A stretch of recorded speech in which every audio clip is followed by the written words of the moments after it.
G'day everyone, I'm the Red Scar, this is Red Scar Gaming. Today is my 8th draft, first game of a Golgari Midrange deck. It's pretty much, regardless of what number of lands I have, I've got something to play at that mana curve, so we'll see how we go against Mr. Dandy. Okay, sounds like a Norse god of war, maybe? Don't know, anyway, we'll find out. That's good. I'm sure a better hand could be had, but that's not bad. I'd like to draw a 2 mana cost creature, 2 or even 3. But yeah, we'll see how we go. Yeah, so this deck, if you didn't see me draft this, this deck is a little bit sort of try to do everything at once, but I think it's sort of just big dumb creature is my win con. Though Bloodletter of Alcatraz is certainly a threat, if not the threat. Do I want to actually go Fungal Fortitude on Greedy Freebooter? Now I don't think I will, partly because Freebooter dying is not the worst thing ever. So if I chump block with him, Burning Sun, if I chump block Burning Sun Cavalry with Freebooter, then next turn I can actually play Bloodletter of Alcatraz. So, which I suppose I could still do if I'd play Fungal Fortitude on him, but I don't really need the 5 mana as much. Though, yeah, it's probably better to play Fungal Fortitude on Bloodletter of Alcatraz or something. So, yeah, Basking Capybara I'll hang on to. Give me something to play soon anyway. And yeah, my turn. Now, let's see what my opponent does here, because he may, of course, like, destroy target creature, but I do have the likes of Defossilize and Another Chance and all that sort of thing that I don't need Bloodletter of Alcatraz, but he's certainly not a terrible card. What I'll actually do though is I'll go Fungal Fortitude on Bloodletter and play Basking Capybara. I know he's a bit more on the defensive, but that's alright. I think sort of as a general rule of thumb, if you've got a good attack and a good defense, you're winning. And I think, yeah, Bloodletter is a good attack, and Basking Capybara is, okay, not perfect in this circumstance, but he's not terrible. Let's go Deep Goblin Skull Taker. As I said while I was drafting him, he's not the best card in this deck, but I've got a few triggers of his ability, like Promising Vein here,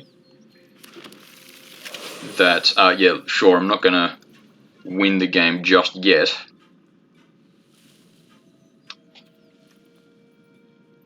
Yeah, okay, so I shouldn't attack with Bloodletter just yet, but, yeah, that Panicked Altasaur is actually quite powerful with the reach in this sense. Yeah, though, I suppose I should keep in mind that I can, comparatively, not worry about the risk of him attacking as much, though I still got to actually do some damage. Okay, so is that a new mod or something they've done to all this? Because, yeah, like putting the whole reach symbol there. Anyway, you do what you want, kids. So I'll grab a forest, and just checking what I got in my graveyard. Yeah, I've got 2 creatures in graveyard, so I can go Another Chance. And I'll grab, yeah, at least the 2 creatures there. Yeah, I didn't really need that mill in hindsight, but that's alright. I could have got something particularly good. And yeah, and I do get his triggered ability, don't I? Yeah, still not best circumstance for me at the moment. It's actually basically panicked Altasaur that's, yeah, winning for my opponent at the moment. Yeah, he certainly hasn't won yet. Earthshaker Dreadmaw though, that's a very good card. In this deck in particular. I mean, it's not terrible at any time anyway, but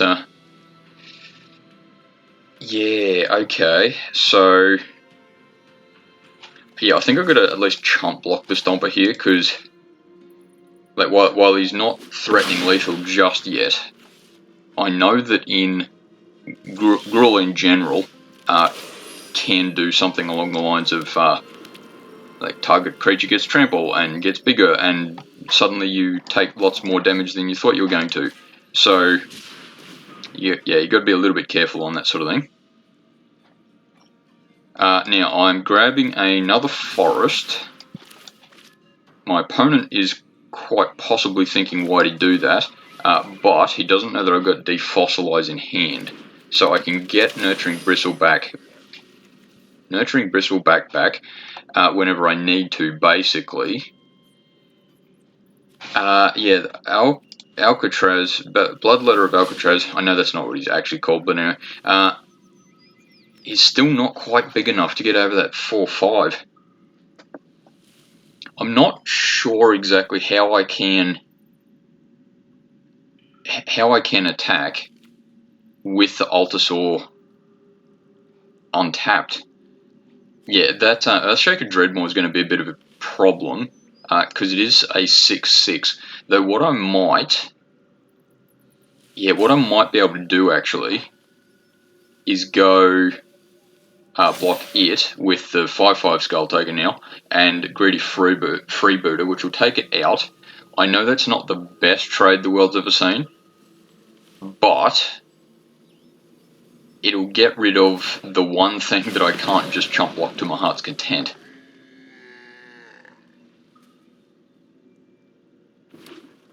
Yeah, or do I want to even go try and get Skull Taker a bit stronger, which I can actually do by attacking with Bloodletter, because it'll kill it, it'll come back. Yeah, that's interesting. Not quite sure what I want to do, what I should do.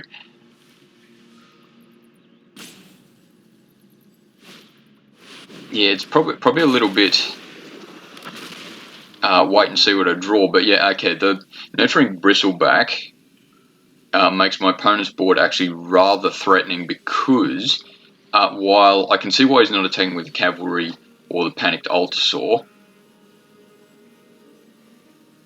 and I suppose I can see why he might not attack with Bristleback and the Dinosaur token, he can probably get away with attacking with everything, and even if he doesn't kill me this turn, it'll like wipe my board out basically. So yeah, he might just wait. He might just wait till this turn, not attack. But yeah, look, there's only one way to find out. Let my opponent attack. Yeah, so he's playing Gruul wide. Ooh, okay. So yeah, he's let me down to that. So I think I'm gonna have to block with Dreadmaw.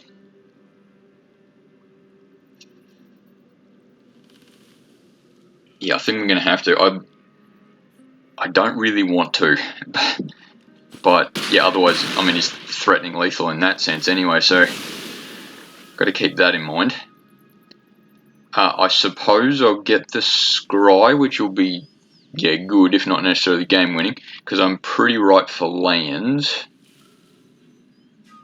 I can play Defossilize, get, yeah, anything back basically. Actually, do I want to play that? Yeah, no, I think I've got enough Greedy Freebooters, thank you. So I'll put that on the bottom.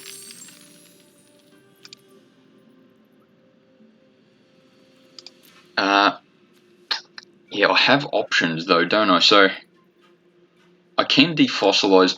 I just had the thought, it's probably not stupid to Defossilize Echo of Dusk. for his lifelink.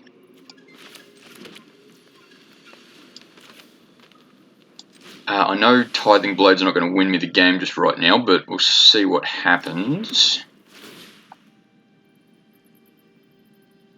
He'll probably get rid of the 2-2, but yeah, anyway, that's my opponent's choice. He can do that.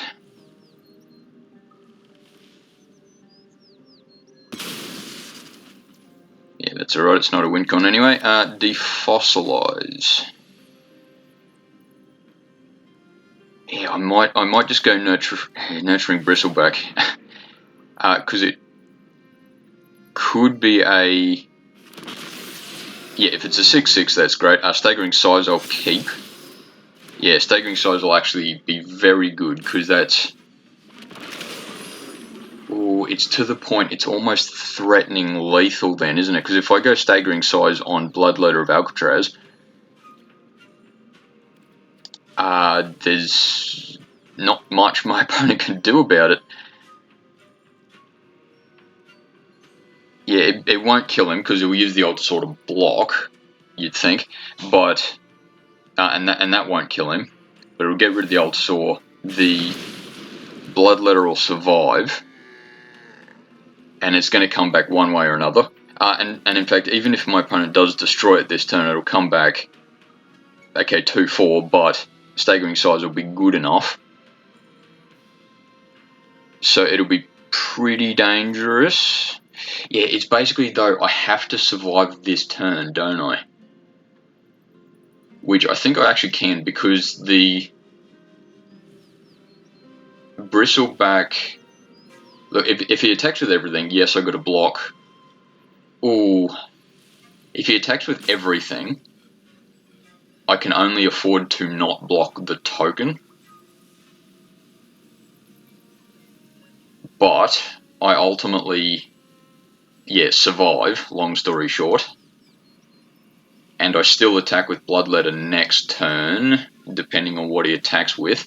If he doesn't attack with everything, I can, at least to some extent, just trade with everything. And, yeah, once again, I don't mind if Bloodletter of Alcatraz dies. Yeah, though now the Poison Dart Frog is going to slow me down a little bit too. That is one of the surprisingly good cards in this set. That all he has to do is have 2 spare mana up and he can give him Death Touch. So yeah, the whole Reach and Death Touch is going to hurt. Yeah, though I've still got Staggering Size. It doesn't matter if he kills Bloodletter of Alcatraz once, because Fungal Fortitude is still a dangerous card in that sense. And in fact, what I can do as well next turn, yeah, Size Claw Raptor is not going to be huge, but anyway, what I can in fact do next turn is transform Tithing Blade into Consuming Sepulchre. Yeah, which I don't think will win me the game, but it might just give me one more turn, depending on what my opponent attacks with or doesn't attack with, or yeah, what he does this turn. Yeah, it's an interesting little board state. Okay, just to think a little bit about it, what I would, depending on what's in my opponent's hand, I would probably attack with the Stomper, because even if I trade with the Bristleback, he'd still have a much better board than me. So, okay, Staggering Size on the Bloodletter. Yeah, though, look, I've got to keep in mind that when he dies, he enters the battlefield tapped. So, won't be doing much blocking or anything here. Yeah, Join the Dead. It's something I can get rid of. In fact, that might just win me the game then, because I take out the Altasaur, and and in fact the frog won't have Death Touch this turn, so it doesn't matter. I attack with the Bloodletter, do at least 6, and double 6 is 12. Whew. Okay, that was a little bit lucky. That was a little bit lucky, but yeah, I'm pretty happy with how that went. So that was interesting too, because my opponent was, broadly speaking, was playing Dinosaur Tribal going wide, whereas in my particular case, because I'm going sort of a little bit of everything, I would argue with the luck I got, I was able to sort of adapt somewhat to what the situation was. So I'm pretty happy with how that went. I'm sure I could have drawn a little better or something like that, but that's part of Magic. You don't always draw exactly what you need. But anyway, thanks for watching. See you next time.